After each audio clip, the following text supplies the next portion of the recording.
ನಿರ್ಣಯವನ್ನು ತೆಗೆದುಕೊಳ್ಳುವ ಹಕ್ಕು ನಮ್ಮಲ್ಲಿಲ್ಲ. ನಮ್ಮಲ್ಲಿ ಅಕಾಡೆಮಿಕ್ ಕೌನ್ಸಿಲ್ ಮತ್ತು ಸಿಂಡಿಕೇಟಿಂಗ್ ಇದೆ. ಈಗ ಇದನ್ನ ಅಕಾಡೆಮಿಕ್ ಕೌನ್ಸಿಲ್ ನಾಳೆ ಬೆಳಗ್ಗೆ ಅಕೌಂಟೆಂಟ್ಸ್ ಕೌನ್ಸಿಲ್ ನಡೀತದೆ, ನಾಳೆ ಮಧ್ಯಾಹ್ನ ಸಿಂಡಿಕೇಟ್ ನಡೀತಿದೆ. ಅಲ್ಲಪ್ಪ, ಸಿಂಡಿಕೇಟ್ ನಾವು ಹೇಳದಂಗೆ ಮಾಡೋಕ್ಕಾಗಲ್ಲ, ಅದಕ್ಕೆ ರೂಲ್ಸ್ ಇರ್ತವೆ. ರೂಲ್ಸ್ ಪ್ರಕಾರ ಸಿಂಡಿಕೇಟ್ ನೀವು ಹೇಳದಂಗೆ ಮಾಡೋಕ್ಕಾಗಲ್ಲ, ಸ್ಟೂಡೆಂಟ್ ಮಾಡ್ಬೇಕಲ್ಲ. ನಾವು ಯಾಕೆ ಸ್ಟೂಡೆಂಟ್ ನೀವು ನಾನಿಲ್ಲಿ ಒಬ್ಬ ಸಿಂಡಿಕೇಟ್ ನೀವು ಹೇಳಿ ಅವ್ರೇನು ಸರ್ ಮಾತಾಡಿ ಸರ್, ನೀವು ಇರಪ್ಪ ಅವ್ರು ಮಾತಾಡ್ಲಿ. ಇಲ್ಲ ಇಲ್ಲ ಇಲ್ಲಪ್ಪ, ಅವ್ರು ಬಂದಿದ್ದಾರೆ, ಅವ್ರು ಏನ್ ಭರವಸೆ ಕೊಡ್ತಾರೆ ನೋಡೋಣ, ಮಾತಾಡ್ತಾರೆ.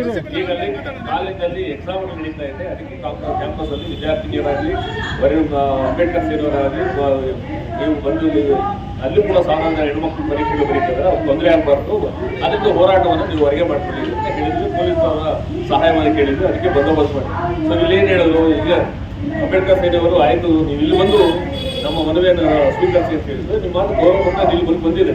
ಇನ್ನು ನಾನು ನನ್ನ ಕೈಲಿ ಏನಾಗ್ಬೋದು ಅದನ್ನು ಹೇಳ್ತೇನೆ, ನೀವು ಹೋರಾಟವನ್ನು ಬಿಡಿ, ಹೋರಾಟ ಮಾಡಬೇಡಿ ಅಂತ ಹೇಳ್ತಾರೆ. ಬನ್ನಿ, ಯಾಕೆಂದ್ರೆ ನಿಮಗೆ ನ್ಯಾಯ ಬೇಕು ಅಂದ್ರೆ ನೀವು ಹೋರಾಟ ಕುವೆಂಪು ಸ್ಟ್ಯಾಚು ಮುಂದೆ ನಮಗೆ ನಿಮ್ಗೆ ನ್ಯಾಯ ಸಿಗೋದಾದ್ರೆ ಕುವೆಂಪು ಸ್ಟ್ಯಾಚು ಮುಂದೆ ನಾನೇನ್ ಹೇಳ್ತಾ ಇದ್ರೆ, ನಾವೊಬ್ಬ ವೈಚಾರಿಕನಾಗಿ ನನ್ನ ಪರಿಮಿತಿಗಳಿರುತ್ತೆ. ನಾನು ವೈಯಕ್ತಿಕವಾಗಿ ನಿರ್ಧಾರ ತೆಗೆದುಕೊಳ್ಳೋ ಸಂಖ್ಯೆ ಇದೆಲ್ಲ ಪಾಲಿಸಿ ಸ್ಟಾರ್ಟ್ ಮಾಡಿದ್ದೀನಿ. ಕರ್ನಾಟಕದಲ್ಲಿ ಮೊದಲ ಬಾರಿಗೆ ಇದನ್ನ ನಾವು ವಿಶ್ವವಿದ್ಯಾಲಯ ಸ್ಟಾರ್ಟ್ ಮಾಡಿದ್ವಿ.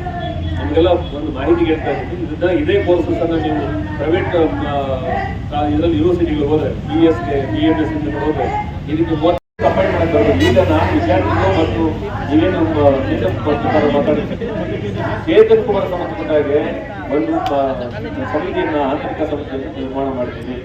ಅದರಲ್ಲಿ NGOಗಳು ಮತ್ತು ಲಾಯರ್ಸ್ ಎಲ್ಲ ಇದ್ದಾರೆ. ಅವರೊಂದು ಆಗಿಲ್ಲ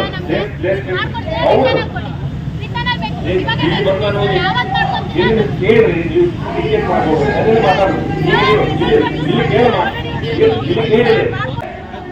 ಆಮೇಲೆ ಚೇತನ್ ಕುಮಾರ್ ನಿಗಮ ಮೂಲಭೂತ ಸೌಕರ್ಯಗಳು ಮತ್ತು ಹಾಸ್ಟೆಲ್ ವ್ಯವಸ್ಥೆ ಮಾಡ್ಬೋದು ಮಾಡಬಾರ್ದು ಅಂತಿಲ್ಲ ಅಂತ ಅನ್ನಕ್ಕಿಲ್ಲ. ನೀವು ಹೋರಾಟ ಮಾಡಂಗಿದ್ರೆ ಮಾಡಿಬಿಡ್ರಿ ಅಂದ್ರಲ್ಲ ಸಿಂಡಿಕೇಟ್ ಗಿಡಿ ಸರ್, ಸಿಂಡಿಕೇಟ್ ಗಿಟ್ಬಿಟ್ಟು ಅನುಕೂಲ ಮಾಡ್ಕೊಡಿ ಸರ್, ಬಡ ಮಕ್ಕಳಿಗೆ ಅನುಕೂಲ ಮಾಡ್ಕೊಡಿ ಸರ್. ಇಲ್ಲಿ ಯಾರು ಸಾಹುಕಾರ ಮಕ್ಕಳಿಲ್ಲ, ಯಾರಿಲ್ಲ ಸರ್. ಕಾಲೇಜ್ ಆಡಳಿತ ಮಂಡಳಿಗೆ ಎಲ್ಲಿವರೆಗೂ ಹೋರಾಟ, ಎಲ್ಲಿವರೆಗೂ ಹೋರಾಟ. ಬೇಕೇ ಬೇಕು, ಬೇಕೇ ಬೇಕು. Maharani college ಕುಲಪತಿಗಳಿಗೆ, Maharani college ಕುಲಪತಿಗಳಿಗೆ.